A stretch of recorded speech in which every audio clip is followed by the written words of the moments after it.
Good morning, all. Today we start a new chapter from geography. Geography, third chapter, India's climate या climate of India. देखो, जब हम लोग second chapter पढ़ रहे थे तब हम लोग वेराइटीज़ जब मैं एक्सप्लेन किया था कि India is a diversity in unity in diversity, तो उस टाइम मैंने बताया था कि इंडिया एक ऐसा कंट्री है जहाँ पे हर जगह में एक अलग अलग तरीके का क्लाइमेट मिलता है, सॉरी वेदर मिलता है। ठीक है, एक अलग अलग तरीके का एक क्या बोलते हैं एटमॉस्फेरिक कंडीशन मिलता है। ठीक, मैं ये भी बताया था कि इंडिया में ऐसा एक जगह है जहाँ पे बहुत जैसे गर्मी है, ऐसा भी जगह है जहाँ पे बहुत क्या बोलते हैं वर्ल्ड की सबसे ज़्यादा बारिश भी होता है। ऐसा भी जगह है जहाँ पे क्या बोलते हैं टेम्परेचर बहुत लो है, और ऐसा भी जगह होता है जहाँ पे टेम्परेचर बहुत हाई है। ठीक है, तो इंडिया एक ऐसा कंट्री है जहाँ पे एटमॉस्फेरिक कंडीशन में भी एक डाइवर्सिटी है, एक वैरायटीज़ है। तो आज मैं उसी क्लाइमेट के बारे में, इंडिया की क्लाइमेट के बारे में हम लोग चर्चा करेंगे। फास्ट हम लोग क्लाइमेट के बारे में चर्चा करने से पहले हम लोग को ये जानना चाहिए क्लाइमेट होता क्या है और वेदर होता क्या है, वेदर और क्लाइमेट में क्या डिफरेंस है। ठीक है, ये पहले क्लियर होना चाहिए। First, weather. देखो, वेदर क्या होता है? Weather means weather is defined as the condition of the atmosphere at a particular time and place।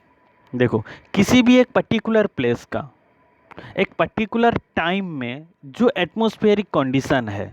ठीक है, जैसे आप लोग रायपुरा में रहते हो, सपोज रायपुरा में एक स्पेसिफिक टाइम में, सपोज दोपहर 2 बजे, ठीक है, एक दोपहर 2 बजे जो एटमॉस्फेरिक कंडीशन के अंतर्गत क्या आता है? दोपहर 2 बजे टेम्परेचर क्या है, ह्यूमिडिटी क्या है, विंड कितना स्पीड में फ्लो हो रहा है, ठीक है, और ह्यूमिडिटी कैसा है, रेनफॉल, प्रेसिपिटेशन मीन्स रेनफॉल हो रहा है कि नहीं। ये जो एक एक स्पेसिफिक टाइम, एक किसी भी एक टाइम का जो एक एरिया में, किसी भी एक एरिया में जो एटमॉस्फेरिक कंडीशन है, उसी को कहा जाता है वेदर। और एक बार मैं बता रहा हूँ, weather is defined as a condition of the atmosphere as at a particular time and place. किसी भी एक पर्टिकुलर टाइम में, ठीक है, एक पर्टिकुलर प्लेस, एक स्मॉल प्लेस, पर्टिकुलर प्लेस की जो एटमॉस्फेरिक कंडीशन है। एटमॉस्फेरिक कंडीशन के अंतर्गत कौन कौन सा आता है? मैंने बताया, टेम्परेचर आता है, ह्यूमिडिटी आता है, प्रेसिपिटेशन आता है, आता है, और विंड आता है। ठीक है, ये सब जो कंडीशन है उसी को कहा जाता है वेदर। तो क्लाइमेट क्या है? Climate means the climate is the common average weather condition at a particular place over a long period of time. ठीक है, क्लाइमेट क्या होता है? क्लाइमेट मीन्स किसी भी एक एरिया का एवरेज वेदर कंडीशन है। देखो, पार्ट किसी पार्ट टाइम का एक वेदर होता है। ठीक है, एक जब बहुत एक बहुत बड़ा एरिया का, ठीक है, एक पर्टिकुलर एरिया का 30 से 35 साल का जो एवरेज वेदर कंडीशन होता है उसी को कहा जाता है क्लाइमेट। सिंपली हम लोग को ये याद रखना है कि बहुत दिन का जो एवरेज वेदर कंडीशन वही क्लाइमेट होता है।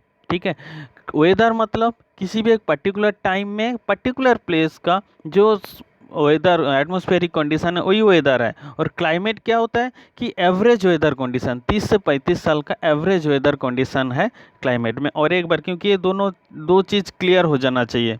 फर्स्ट मैंने बताया वेदर, सेकेंड बताया क्लाइमेट। वेदर क्या होता है?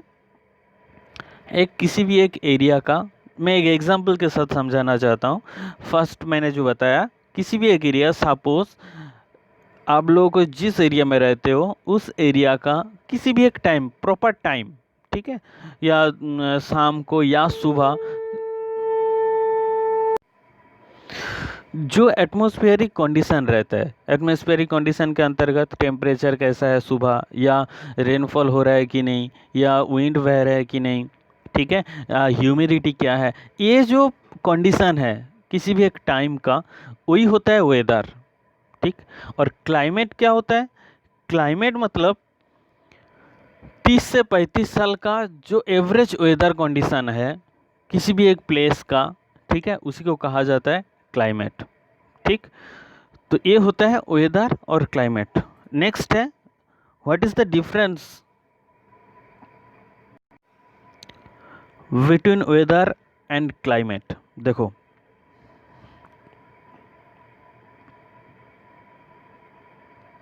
वेदर और क्लाइमेट के बीच में क्या डिफरेंस है।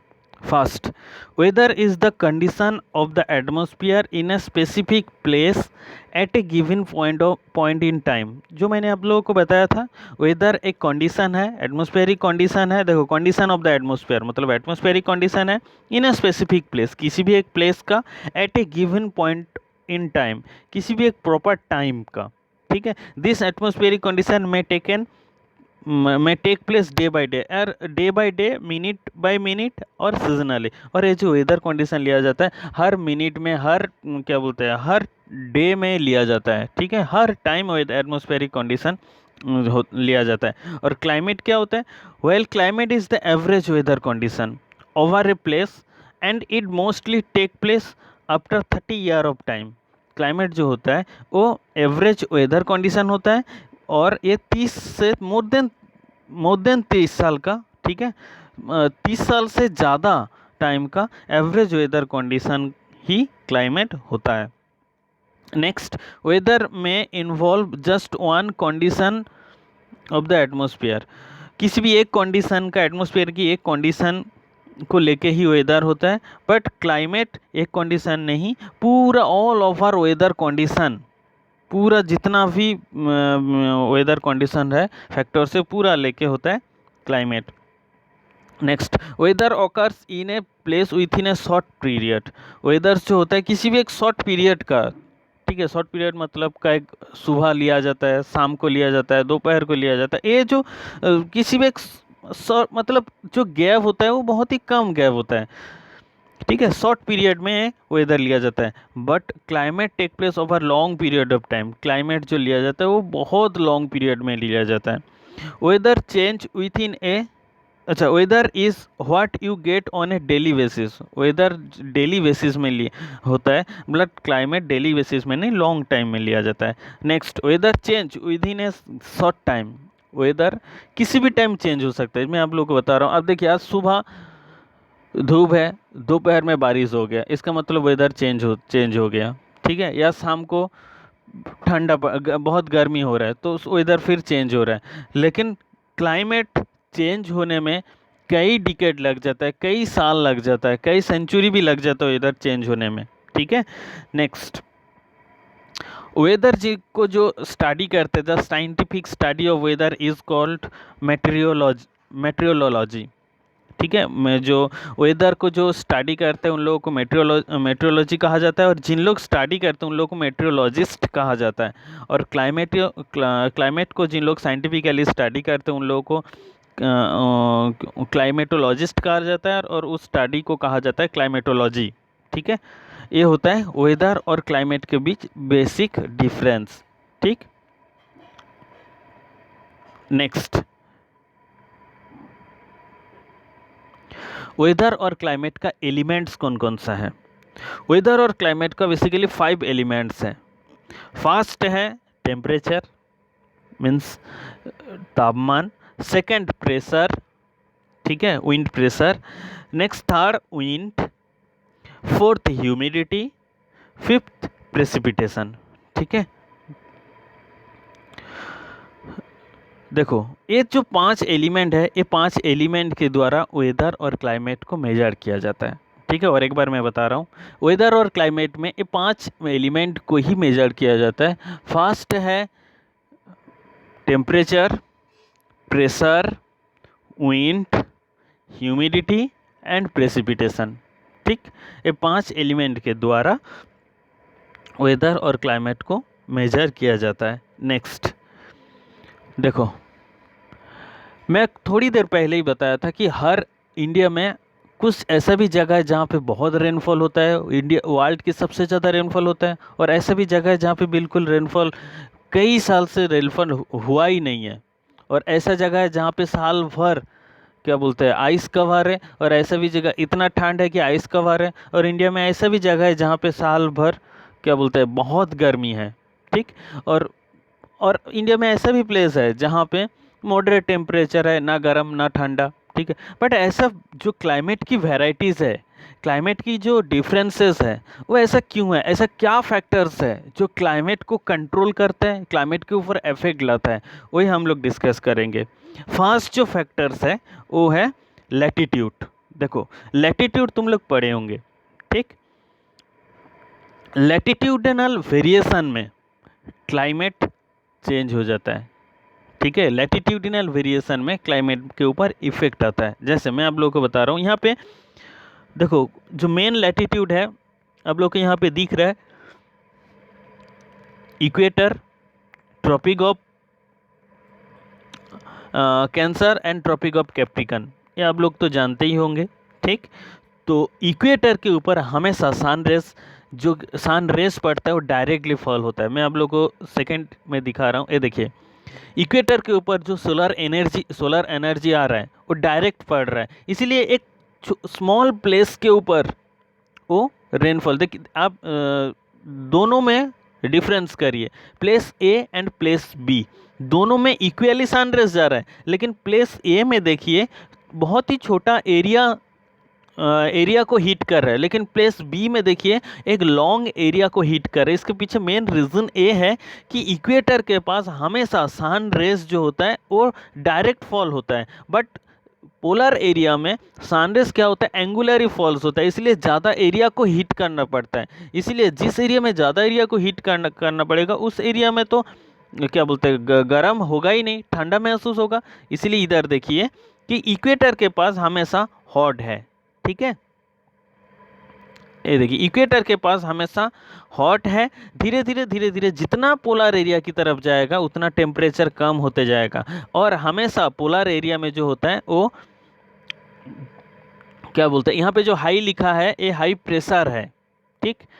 टेम्परेचर नहीं, साइड में लिखा है देखो कोल्ड वार्म हॉट। ठीक। जो क्या बोलते हैं पोलर एरिया में हमेशा कोल्ड, जो एटमॉस्फेयर रहता है वो कोल्ड, टेम्परेचर रहता है वो कोल्ड रहता है, और इक्वेटर में हमेशा जो रहता है वो हॉट, मतलब बहुत गर्म रहता है। ठीक।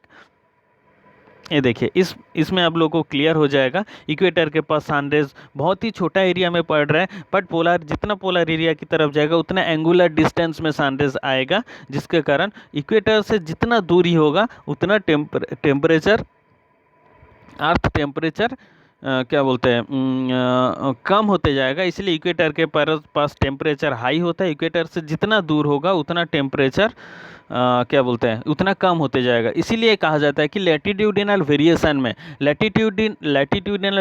में टेम्परेचर का डिफरेंस होता है। नेक्स्ट, और टेम्परेचर डिफरेंस के साथ साथ यहाँ पे देखिए प्रेशर भी डिफरेंस हो रहा है।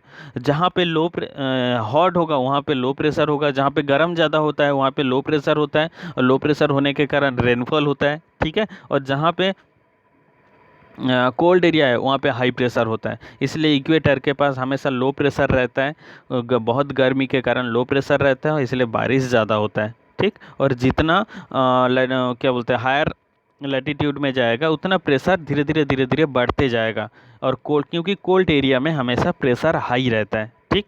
मैं समझा पाया कि लैटिट्यूडिनल वेरिएशन में क्या बोलते हैं टेम्परेचर वेरिएशन होता है। नेक्स्ट है ऑल्टीट्यूड।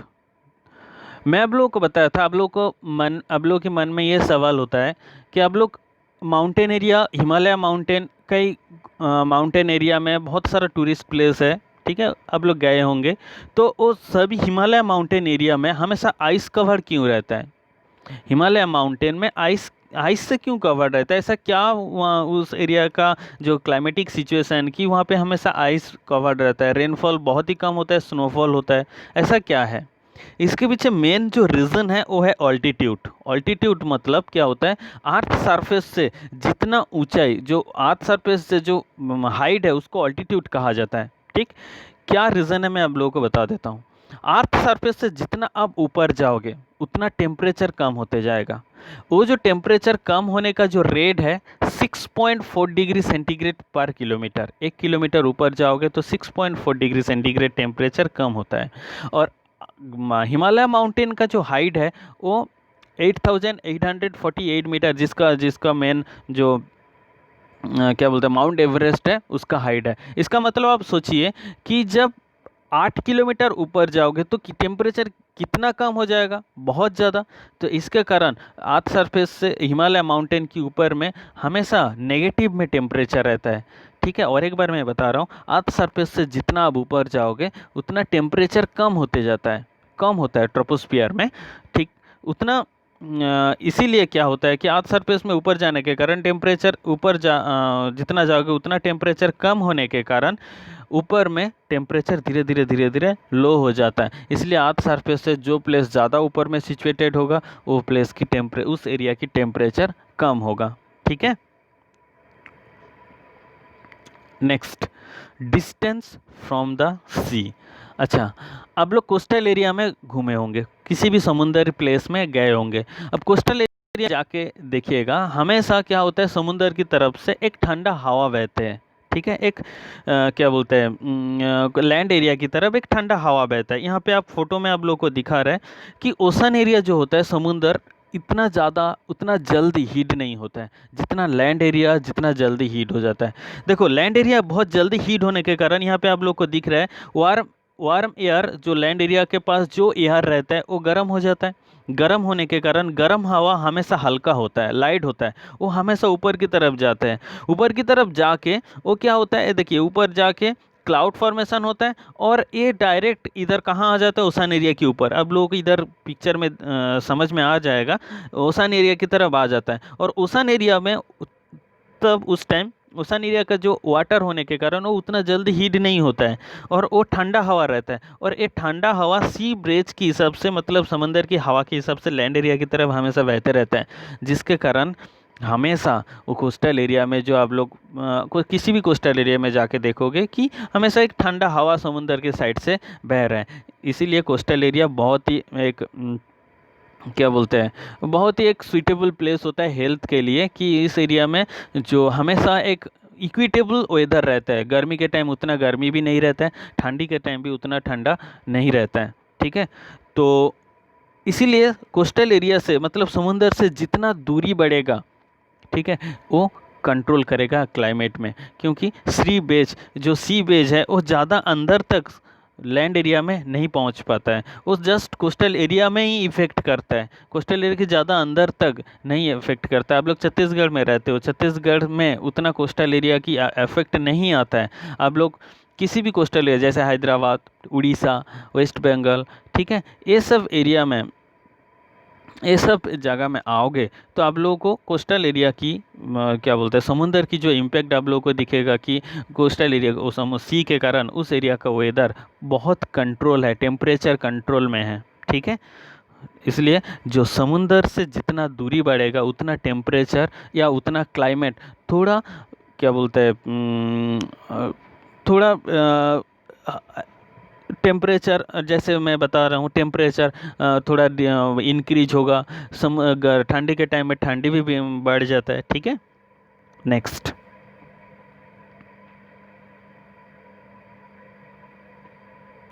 ऑल्टीट्यूड तो ऑलरेडी बोल दिया हूँ। देखिए यहाँ पे लिखा हुआ है टेम्परेचर डिक्रीज विद हाइट, ठीक है। टेम्परेचर हमेशा हाइट के साथ साथ इंक्रीज होता, सॉरी डिक्रीज होता है। नेक्स्ट है एयर प्रेशर। देखो, एयर प्रेशर डिपेंड होता है टेम्परेचर के ऊपर। मैं फास्ट जो मैंने बताया था लैटिट्यूड, उसमें ही बताया था कि एयर प्रेशर जो डिपेंड होता है वो हमेशा टेम्परेचर के ऊपर डिपेंड होता है। जिस एरिया में, ध्यान से सुनना, लो टेम्परेचर होगा, जिस एरिया में हाई टेम्परेचर होगा, टेम्परेचर ज़्यादा होगा, वहाँ पे लो प्रेशर क्रिएट होता है, ठीक। मैं आप लोगों को यहाँ पे बताया था, देखिए हॉट, इक्वेटर में हॉट, लो प्रेशर, लो लिखा है, ठीक है, low pressure. Cold, high pressure, ठीक है। इसलिए प्रेशर के ऊपर भी डिपेंड करता है किसी एरिया का क्लाइमेट। ये देखिए, लो प्रेशर इज़ वार्म, जहाँ पे लो प्रेशर होता है वहाँ पे वार्म होता है, ठीक है। Moist air it raise and from clouds, ठीक है। उस एरिया का जो क्या बोलते हैं एयर होता है वो हमेशा लाइट होता है और ये क्लाउड फॉर्मेशन करते हैं, ठीक।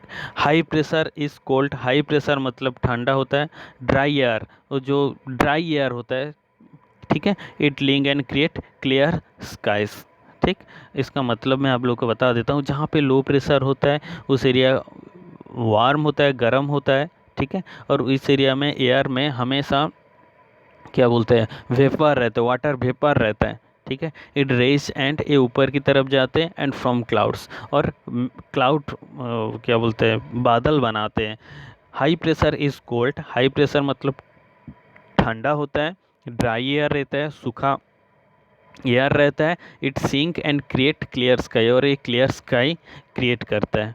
Next factor affecting climate of India में हिमालय माउंटेन। देखो, हिमालय माउंटेन भी इंडिया के ऊपर बहुत बड़ा इम्पैक्ट लाया है। क्या इम्पैक्ट लाया है, यहाँ पे दो इम्पैक्ट लिखा हुआ है। देखो, in winter act as a barrier against the bitterly cold wind from the Arctic. देखो क्या होता है, हिमालय माउंटेन एक प्राचीर जैसा है, बैरियर्स है। क्या करते हैं वो, नॉर्थ में नॉर्थ पोल से जो कोल्ड विंड आता है वो इंडिया की तरफ आने में रोकता है, ठीक है।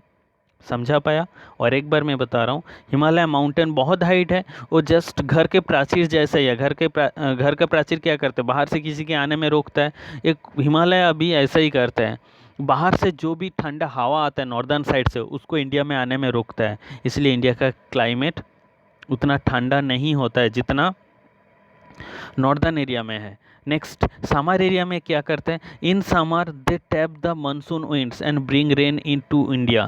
देखो समर एरिया में आप सब लोगों को पता है इंडिया में जो रेनफॉल होता है वो मानसून विंड के कारण होता है। और ये मानसून विंड इंडिया में क्या बोलते हैं जब आने के बाद हिमालय माउंटेन में हीट करने के बाद ही इंडिया में रेनफॉल होता है। हिमालय माउंटेन है इसलिए वो विंड इसको छोड़ के चाइना या नॉर्दर्न साइड में नहीं जा पाता, इंडिया को छोड़ के इंडिया के अंदर ही वो बारिश करवाते हैं, जिसके कारण हिमालय माउंटेन इंडिया की क्लाइमेट के ऊपर हिमालय माउंटेन का बहुत बड़ा क्या बोलते हैं इफेक्ट है।